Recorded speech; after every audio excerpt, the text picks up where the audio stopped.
안녕하세요. 그리스도 영상학교를 운영하는 신목사입니다. 그래서 오늘은 2019년 5월 2주 영상학교 훈련 내용에 대해서 말씀드리겠습니다. 권태영 시인이 지은 감자꽃이라는 시가 있어요. 감자꽃이 피는 색깔을 보면 하얀 감자인지 자주색 감자인지 알 수 있다, 그런 내용이었는데, 내가 지옥에 가는 사람인지 천국에 가는 사람인지 천국문 앞에 가보지 않아도 충분히 알 수 있습니다. 우리의 영적 전쟁터는 마음이고, 마음밭에 뿌려진 생각들이 마음밭을 결정하겠죠.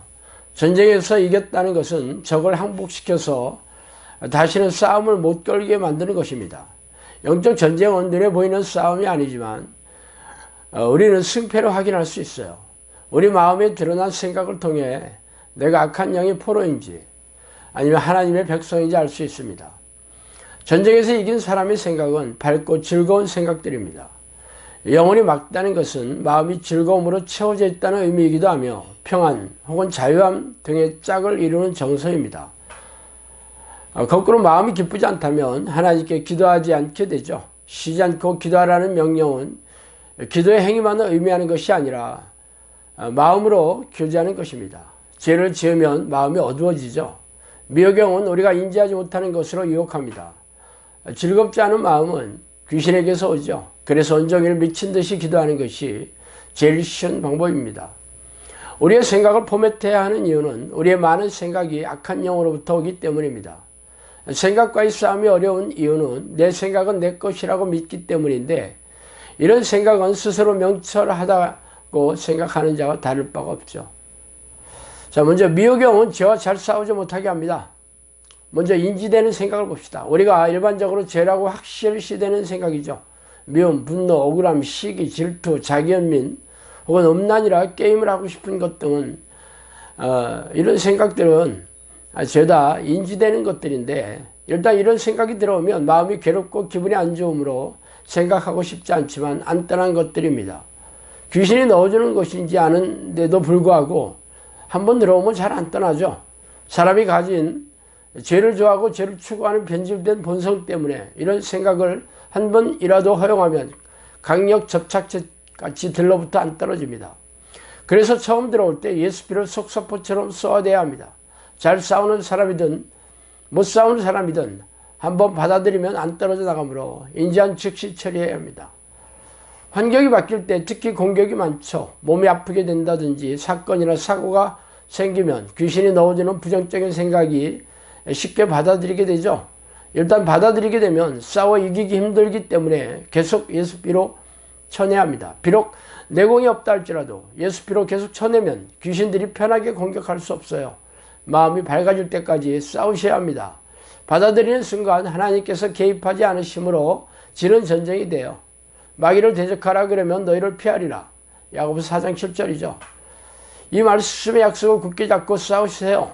공격이 오는 것을 알고도 안 싸운다면 나는 이미 귀신의 포로가 되는 게 좋다고 인정하는 것입니다.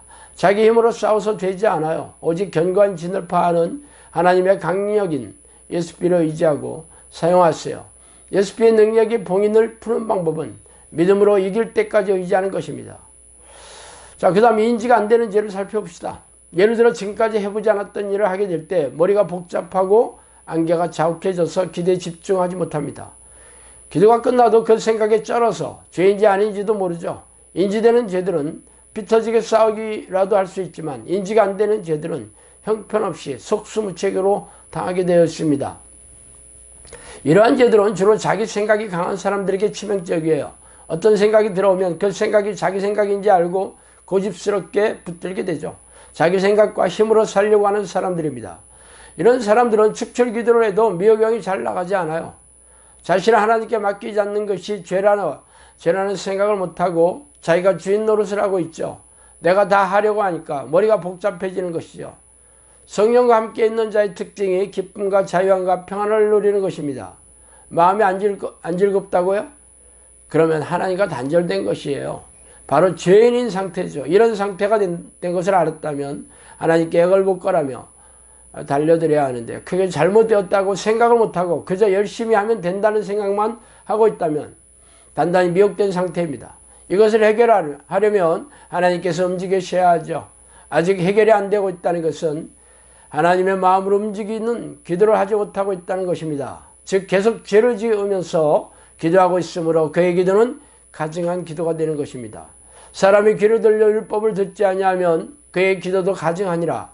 자기의 죄를 숨기는 자는 형통치 못하나 죄를 자복하고 버리는 자는 불쌍히 여김을 받으리라. 잠언 28장 9절 13절입니다. 아직도 과거의 습성을 버리지 못하고 있다면 기초 체력을 다시 다져야 합니다. 히딩크 감독이 우리나라 국대 축구 감독으로 들어왔을 때 제일 처음에 한 것이 기초 체력을 다지는 일이었어요. 영적인 기초 체력이 없으면 싸움에서 이기지 못합니다. 영적인 기초 체력이란 말씀과 기도가 습관화되어 일상에서 하나님의 뜻에 순종하고 있는 삶을 사는 것입니다. 우리 코치분들이 부부 코칭을 하면서 순종할 지침들을 권면할 때가 있죠. 배우자나 자녀에게 사랑한다고 고백해 보시라고 권하면 저는 원래 그런 거 못해요.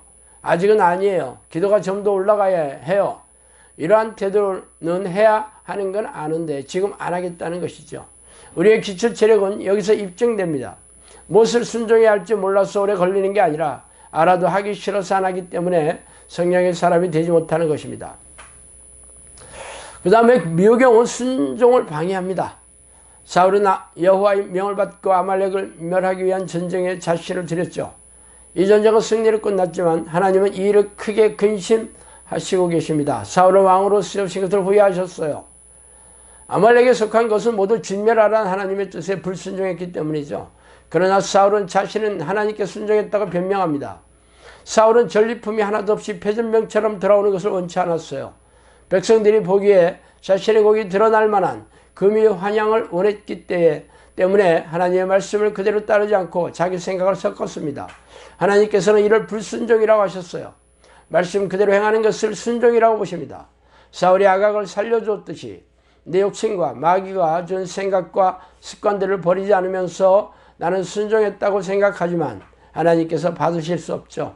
기도의 행위로, 헌금으로, 희생봉사로 순종을 대신할 수 없습니다. 악인의 길은 어둠 같았어. 그가 거쳐 넘어져도 그것이 무엇인지 깨닫지 못하느니라. 잠언 4장 19절입니다. 하나님은 죄인의 영혼을 어둠에 내버려 두셔서 악한 영이 처리하도록 하십니다. 그러므로 예수 보혈로 죄와 싸워 이기게 하고 죄를 지었을 때는 예수 보혈로 씻어야 합니다. 뭐 때문에 문제들이 해결되지 않은 것인지 보여달라고 요청하셔야 합니다. 안 보여주신다면 내가 인지하는 죄 중 아직도 버리지 못한 게 있다는 것이죠. 미혹의 영은 나의 죄를 보지 못하게 하고 다른 사람만 보게 합니다. 내가 옳다는 생각으로 예수님의 말씀을 판단합니다. 이것만큼은 아닌 것 같아요. 이건 절대 아니죠 하는 생각들을 다 내려놓고 토설하며 버리겠습니다 하는 태도를 보이셔야 합니다. 저와 코치들의 돌직구가 이유있게 들려야 합니다. 아직도 강대강으로 부딪히고 있다면 미혹영에게 사로잡혀 있는 것입니다. 내 입장을 버리고 주님의 관점에서 바라보고 어떻게 하는 것이 순종인지, 어떻게 해야 육신의 열매가 아닌 성령의 열매를 맺고 있는지 묵상하시기 바랍니다. 자, 세 번째 기본 기도 자세 바로잡기를 봅시다. 우리의 육체와 마음은 붙어 있어요. 그래서 전심으로 기도하기 위한 동작이 필요합니다. 전심으로 기도하기 위해서는 최대한 집중할 수 있도록 몸을 긴장시켜야 합니다. 이를 위한 두 가지 동작이 있는데 천천히 심호흡으로 최대한 길고 느리게 숨을 쉬는 방법과 팔에 적당한 힘으로 전율하는 방법입니다. 자, 흔드는 거죠. 떠는 거예요. 이 두 가지 동작을 하나님을 부르면서 동시에 하는 것입니다. 숨을 천천히 느리게 쉬면 배가 조여지고 저절로 긴장하게 되죠. 이것을 잘 안 하고 팔만 흔들면 긴장력이 떨어져서 잡념이 많이 들어오고 집중에 실패하게 됩니다. 전심으로 기도하면 간절해지고 자연스럽게 아랫배에 힘이 들어가게 되어 있는데 이를 몸의 근육에 습관 들이는 것이 필요하죠. 그래서 처음에 어렵더라도 심호흡을 해서 천천히 내쉬는 것을 연습해야 합니다. 팔을 몸에 붙여서 떠는 것을 더하면 배와 허리에 힘이 들어가므로 긴장을 유지할 수 있게 돼요. 하나님을 부르는 것 외에 들어오는 모든 생각은 잡념입니다. 생각이 옳고 그런 것이 중요하지 않아요. 그 생각에 사로잡혀서 하나님과 교제를 못하게 되는 것이 문제이죠. 잡념이 들어오면 완전히 사라질 때까지 마음이 밝아질 때까지 해야 합니다. 마음이 새롭게 될 때까지 쳐내서 마음이 변화되는 것을 확인하며 기도해야 합니다. 그렇지 않으면 기도하면서 은혜는 있어도 열매는 없어요. 자, 네 번째, 나는 육신을 쫓는 사람인지 아니면 영을 쫓는 사람인지 살펴봅시다. 육신의 생각은 사망이요 영의 생각은 생명과 평안이니라. 우리의 마음이 어두워지는 때는 언제입니까? 육신을 쫓을 때, 육신의 일을 추구할 때입니다. 성경을 읽을 때든지 기도할 때든지 일상생활을 할 때든지 하나님의 뜻을 이루고 하나님을 기쁘시게 하려는 동기로 임하는 것이 중요합니다. 공부한 학생이 좋은 성적을 얻는 것이나 직장생활하면서 승진을 기대하는 것이 그의 주된 동기가 된다면 마음이 어두울 수밖에 없죠. 공부하는 과정이나 직장에서 업무를 하는 과정이 하나님을 구하며 하나님을 경험하고 알게 되어 친밀하게 동행하는 것이 되고자 할 때 그는 무슨 일을 하든지 생명과 평안을 누릴 수 있게 됩니다. 우리가 육신의 생각이 머무는 동안은 하나님의 원수가 되는데 이는 하나님의 뜻에 도저히 굴복할 수가 없기 때문입니다. 내 고집과 내 생각이 앞서 있기 때문에 하나님을 기쁘시게 할 수 없고 하나님께서 나를 기뻐하실 수 없습니다. 나의 마음에 찾아오는 갈등과 고통은 대부분 내 주된 관심과 목적이 육신을 추구하고 있기 때문입니다. 스데반은 아무리 잘못이 없이 유대인에게 돌에 맞아 죽어갈 때 그 마음에 억울함이나 분노가 없었어요. 비참하게 이런 식으로 생을 마감하고 있다는 생각을 하지 않았습니다. 오히려 하나님의 영광을 보며 기쁘게 주님께로 돌아갔죠. 바울은 억울하게 매를 맞고 옥에 갇혔으면서도 복음을 전했는데 이렇게 옥에 갇히는 것이 하나님의 방법입니까? 하며 따지지 않았어요. 오히려 하나님을 찬양하고 높였는데 기적이 일어났죠. 마귀는 나를 육신의 사람으로 이끌지만 성령의 사람이 되어 하나님을 높이면 사망의 음침한 골짜기가 샘이 나는 곳으로 변화되는 기적이 일어납니다. 모든 믿음의 사람들은 부정적인 환경에서도 하나님의 임재를 경험했어요. 고대시대의 노예가 되는 것은 모든 소망이 끝장나는 것을 의미하였습니다. 요셉이 육신의 사람이었다면 절망 끝에 일찍 죽었을 것이겠죠. 그러나 그것마저 하나님의 뜻이었다고 믿었고 자신을 팔았던 형들을 용서하고 그들의 자손을 기근에서 구했습니다. 다윗은 사울왕의 살해 위협 가운데 지명 수배자가 되어 도망자 생활해야 했죠. 부하들이 기회가 있을 때마다 사울을 죽이기 원했지만 하나님의 기름 부으신 자를 손대지 않고 하나님의 손에 의탁했습니다. 우리가 영의 사람이 되기를 소원하며 육신을 쫓는 사람이 아니라 영을 쫓는 사람이 되도록 하나님을 의지하시기 바랍니다. 자, 오늘은 여기까지 하겠습니다. 감사합니다.